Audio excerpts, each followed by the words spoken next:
sensation.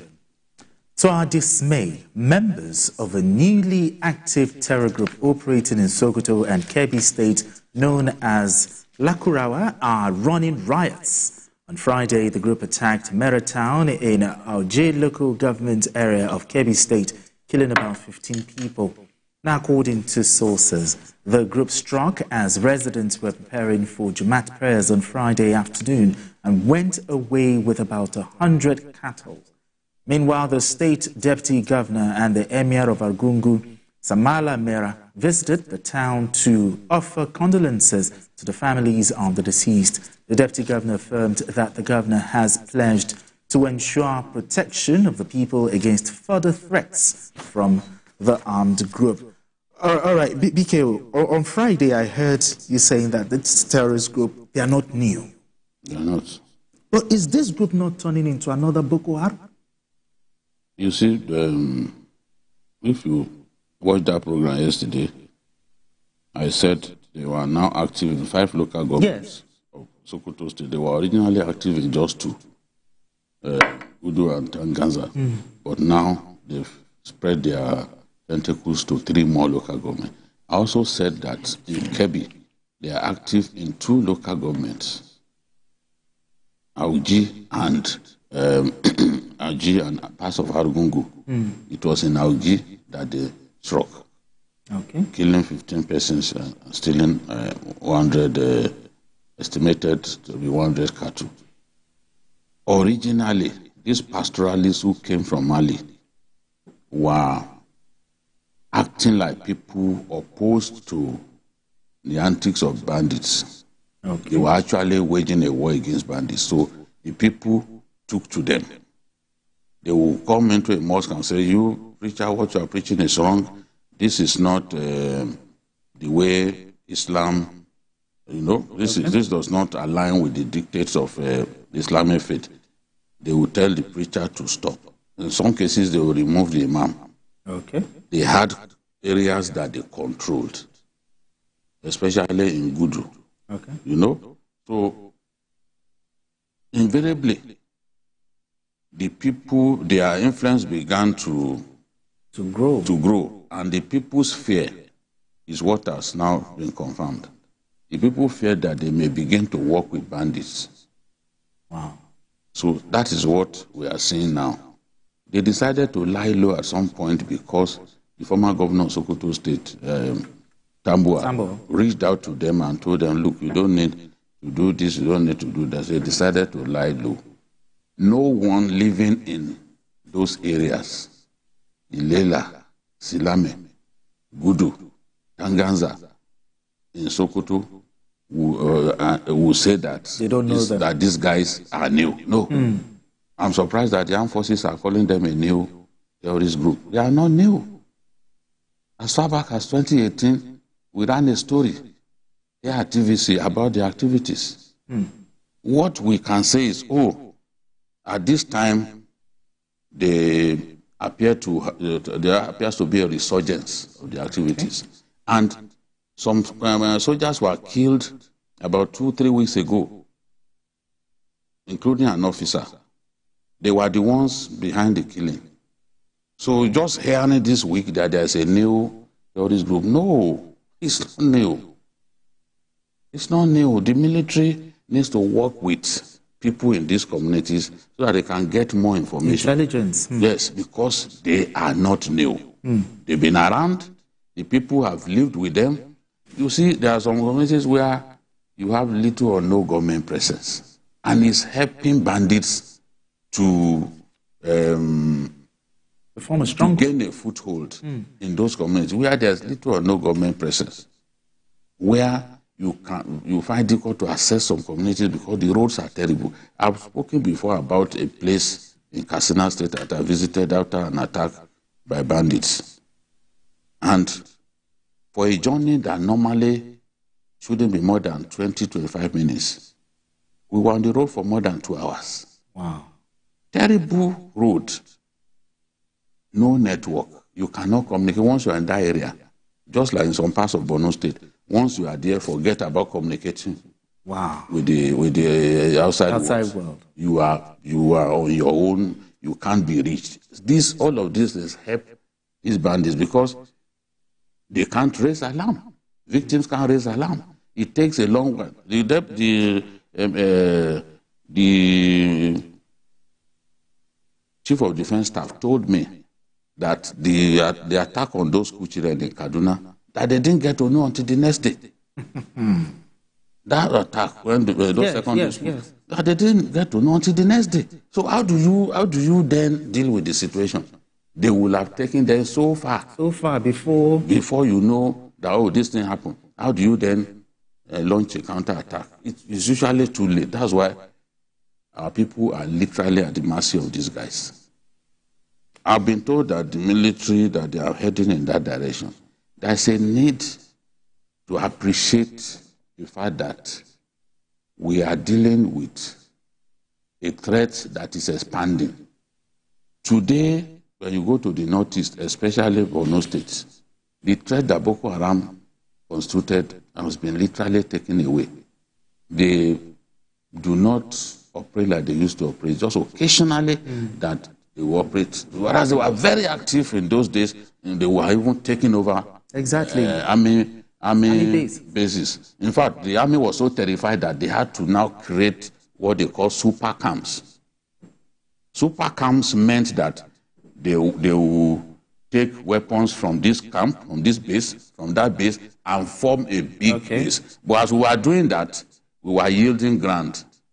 Okay, for the... Yes, that was the unfortunate thing that happened with the creation of super camps. Because we didn't bring new weapons for super camps, we were taking weapons from some smaller military bases to make this base 45. Yes, but in spite of that, they still overran some super camps. But today, that threat, the kind of threat that they constituted, has been taken away, and they began to surrender. That was when Christopher Musa was theater commander. Now he's the Chief of Defense CDS. You know, a lot of those guys have moved to the North Central. You can see the attack on train passengers was by Boko Haram. They owned up to it. The attack on the Brigade of Guards in Kaduna, in Abuja, during which they killed a good number of our soldiers, our elite soldiers, was by Boko Haram. So they moved to the North Central, they moved to the Northwest, because the threat, the attacks on them and the Northeast was unremitting. Exactly. With the Tucanos deployed to that area. So they had to move to another place. Yes. You know, one of the things was the Americans said you can only use Tucanos on terrorists. So we had to come up with a law. So to use Tucano in places where there will be casualties. Where you cannot actually say these are terrorists was difficult. So for a long time, we just concentrated the use of the Tucanos in the Northeast. Now, the threats are literally gone. If they exist, not significant. But we must realize that a good number of those guys have moved away from the Northeast. To another. Now, yes, and they have weapons, they have experience, they also have some level of intelligence gathering mechanism. So the threats that these guys constitute has to be taken away. Exactly. Exactly. You know, if we do not do that with the huge number of bandit leaders in the Northwest, these guys now working with them, doing the things that those bandits are doing, we are in trouble. We are in trouble. And they were originally pastoralists from Mali, so they know the terrain. They've been around for some time and understand the terrain. And I've been asking the question, when they rustle cattle, where do they sell this cattle? You've got to find a way. That's a question that needs answers. Some governors, I think it was Kaduna governor back then and the Zamfara governor, they shut cattle markets. They took some steps. They shut down the DSN, what was it called? Network. Okay. You know, people could not use their phones. But at the end of the day, what did we achieve? Nothing. Because the threat remains. All right, Adewale, let's talk about intelligence now, because Is it not shocking that a terrorist group has been operating, in the country for 6 years? How come our intelligence did not nip this in the bud? For 6 years. I believe that one thing about intelligence is gathering intelligence and enforcement of the rudiments of information that you have. The strength of any country lay on its intelligence. Not just to have intelligence to deal with terrorists, but to even prevent them from taking action, arresting them, catching them in the bud at the rudimentary stage of their plans. I think maybe what the defense headquarters is assuming is that, yes, this organization is not new, but the method they are applying now, varies from the methods that other terrorists have been using. Because Sokoto is a very strategic town in terms of history, in terms of location. Remember, it was in this place that Uthman Danfodio launched his jihad on February 21, 1804. And that jihad did not just spread to a larger part of Nigeria, but the entire West African countries, up to Cote d'Ivoire, up to Niger. In Niger today, we have no fewer than 13 million people who have outside extraction. So the dominion of Sokoto Caliphate is not just in Sokoto State. It spreads to no fewer than about 8 countries in West Africa. And that is why we should feel deeply concerned that if a terrorist group can have stronghold in Sokoto, it is a very bad message for us, because it shows that the possibility of spreading to those traditional territories, originally controlled by the caliphate, is there. We should also be worried that, yes, we have ethnic militia in Sokoto State, we have pastoral terrorists who are armed and all that. But this group is raising the question of political power. That's what makes it to even be more dangerous. We have armed bandits and who are stealing and all that. But these people are setting up, taking over communities and organizing them in a state manner, collecting taxes, even setting up intelligence, arresting people, profiling them. So when a terrorist group is raising the issue of political power, it shows that it's not just, it has a lot of very deadly attention. I thought I heard that in every local government in the country, there's one DSS person there. Yes. To gather intel. Now they've been there for 6 years. Is no failure of intelligence. There is no doubt. I believe that the intelligence community in Nigeria, they are doing a very wonderful job. But you need the political will of the leadership to be able to, implement and carry out the quantum information that you have to ensure that you work on that kind of information. The DSS, we are some of the most best trained intelligence officers.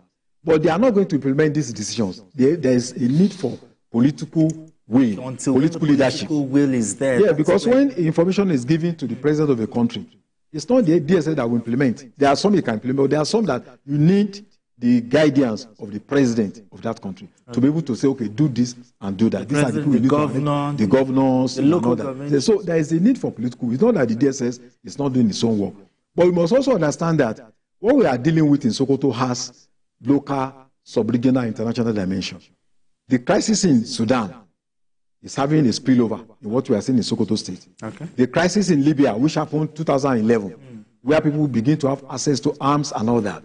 And also, the fact of the matter is that the alliance between Mali, Burkina Faso, and Niger with Russia is also creating hostile Western interests who are backing terrorist groups in order to ensure they destabilize these three countries because of their fight with Russia. When the terrorists operated in Mali recently, and they killed a lot of people, they were waving Ukrainian flag.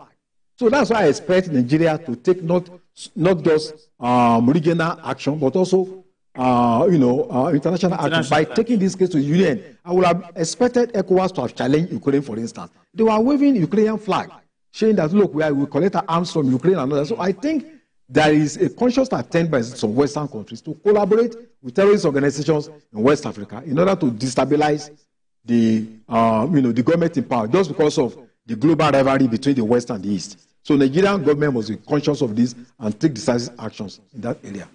Okay, let's look at the local governments and traditional rulers. I know local governments, sometimes they have their security outfits. Should the local governments and traditional be held accountable here in this regard? Or they are helpless? You see, in the troubled states of northern Nigeria, yes, the structures of the local governments do not really exist. Oh, really? In Katsina, many of the local government chairmen in the frontline local governments do not even live in their local. They fled to the state capital. It is the same thing that is happening in the northeast. There are some local governments where only 2 communities are safe. And those 2 communities may not necessarily even be the capital of the local government. So people, district heads, you expect that district heads will be able to play some role in the area of security. But a lot of the district heads have actually even fled their communities because these bandits do not brook any form of insolence. Okay. So they will kill, they murder district heads at will. So those district heads have relocated to the state capital. And it's the same thing in Sokoto, where a local government is not safe, for example. Okay. You do not expect that the local government will run efficiently. The district heads that you can use to at least maintain sanity in their domains, they fled to the state capital. So who will do the job? A lot of those communities people have even fled those communities and left them to bandits, you know. So until we are able to restore some level of civil authority in those communities, we cannot expect the local governments to run efficiently. Elections in Borno State today, especially in Borno North, are localized in maybe Monguno, for example, Monguno town. Okay. All of them from other local government, they will all be there, go to Monguno and go and vote because their own local governments are not safe. And in this Monguno that we are talking about, outside of the local government headquarters, which is Monguno, the communities around it are not safe. People are not even living in them. I've said it before that the hometown of the governor is originally, that's Governor Borno, is originally from Monguno local government. Okay. The name Zulum is the name of his community. Since 2014, nobody has lived in the governor's community. I'm saying this, he's probably watching me because it's the truth. So how do you then expect people to live normally when they can't return to their ancestral homelands? Okay.